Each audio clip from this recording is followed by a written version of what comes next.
Bab 497. Saatnya membayar. Mendengar hal tersebut, Jae-soo merasa sedikit lega.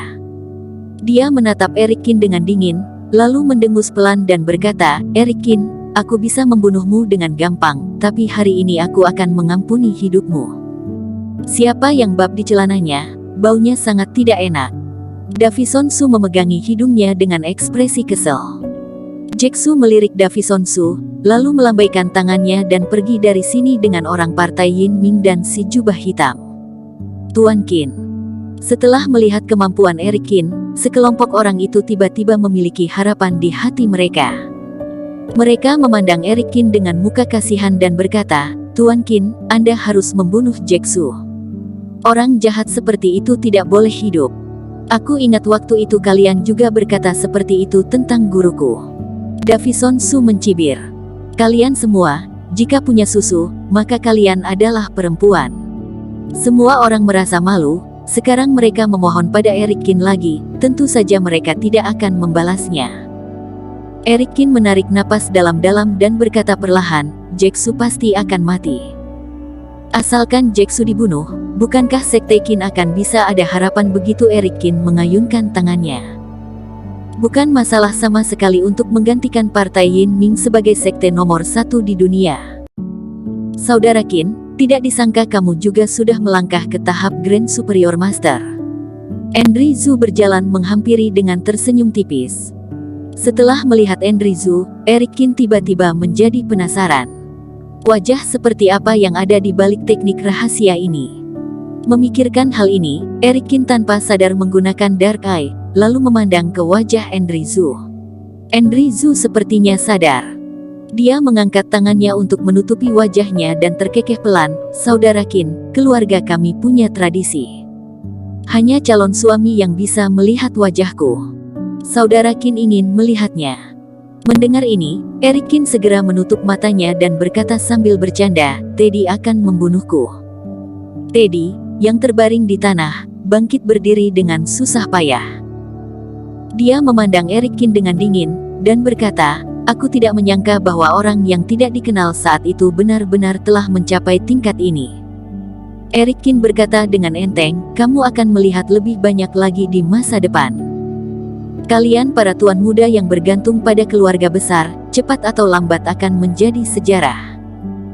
Teddy mendengus dingin, "Sepertinya pertarungan kita akan ditunda lagi. Eric Qin, lain kali setelah aku keluar dari pertapaan, itulah saatnya kamu mati." Setelah menjatuhkan kalimat ini, Teddy menoleh dan pergi. Melihat punggung Teddy, Eric Qin menyentuh dagunya.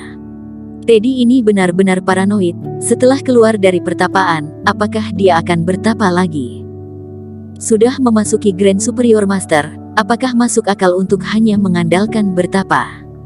Ayo pergi. Eric Qin menepuk bahu Davison Su, lalu bersiap kembali ke kediaman Dewa Pengobatan. Andrew Zhu juga tertarik dengan kediaman Dewa Pengobatan, jadi dia pun ikut pergi ke kediaman Dewa Pengobatan bersama atas undangan Eric Qin. Berita kembalinya Eric Qin segera menyebar. Orang pertama yang paling gempar adalah Samuel. Dia tahu betul bahwa begitu Eric Qin masuk ke tahap Grand Superior Master, maka asosiasi Budo Kota B tidak lagi bisa memegang kendali. Takutnya akan semakin sulit untuk membunuhnya.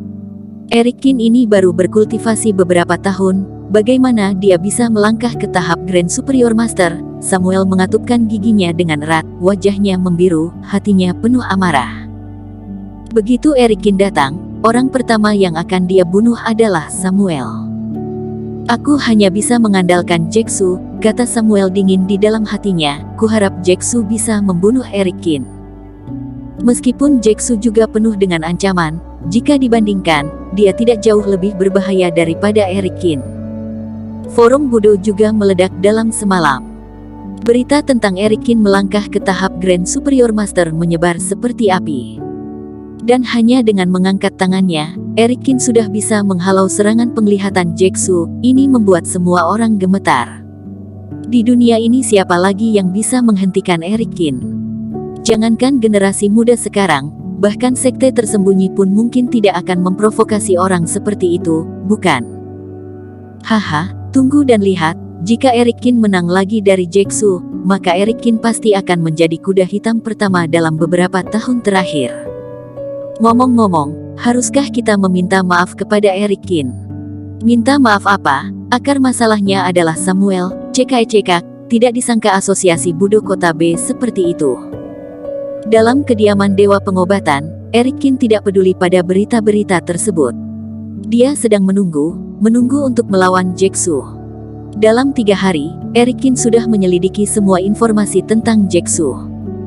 Bisa-bisanya kakek besar Su setuju untuk bekerja sama dengan Jeksu. Luar biasa. Erikin menyentuh dagunya, agak bingung. Kakek besar Su ini bukan kaum Budo, dia tidak tahu pertanda apa Grand Superior Master itu.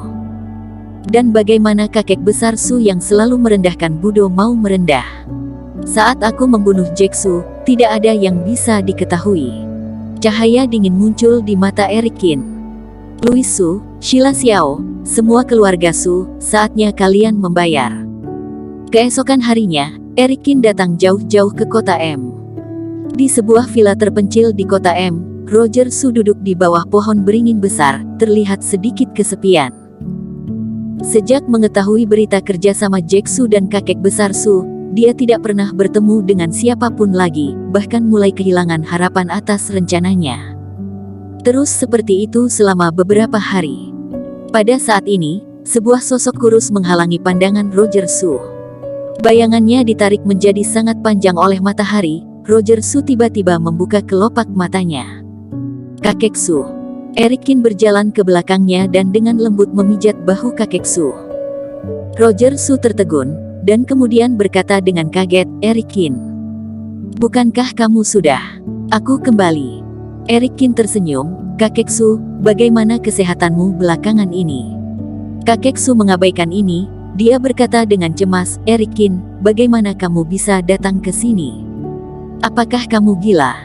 Erikin tersenyum dan berkata, jangan khawatir, beritanya tidak akan keluar. Erikin, Jeksu telah melangkah ke tahap Grand Superior Master, bahkan. Aku tahu semuanya. Erikin menyela kakek Su. Dia duduk di seberangnya dan tersenyum, mau bermain. Kakek Su agak bingung, tapi dia mengangguk setuju. Hati Roger Su sangat terganggu, jadi setiap gerakan yang dia lakukan terlihat kacau. Sebaliknya, Erikin yang masih muda, setiap langkahnya sangat berpengalaman. Meskipun energi pembunuh di mana-mana, tetap tidak bisa menemukan celahnya. Akhirnya kakek Su kalah. Ini adalah pertama kalinya dia kalah dari Erikin. Kakek Su menatap Erikin, tersenyum dan menggelengkan kepalanya. Permainan caturmu banyak kemajuan, bertarung hanya dengan sedikit pion, sungguh luar biasa. Erikin tersenyum dan berkata, 1 benteng dan 1 jenderal cukup untuk memakan semua bidak catur. Benarkah? Kakek Su menggelengkan kepalanya, kalau aku tidak bergerak sama sekali, kampung halamanku cukup kokoh, apakah kamu masih punya kesempatan? Erikin berkata perlahan, berdiri di ketinggian seperti apa, akan berbicara seperti apa, sekarang aku sudah tidak membutuhkan pertahanan lagi. Begitu suara itu jatuh, Erikin tiba-tiba mengangkat tangannya dan melayangkannya ke udara. Boom! Tiba-tiba ada ledakan di sekitar. Kemudian, terlihat 6 orang keluar dari kegelapan. Mereka memuntahkan darah dan terkapar di tanah, hanya menyisakan nafas terakhir mereka. Bersambung. Terima kasih telah menonton video ini sampai akhir. Jangan lupa subscribe dan nantikan kisah episode selanjutnya hanya di Novel Story. Salam.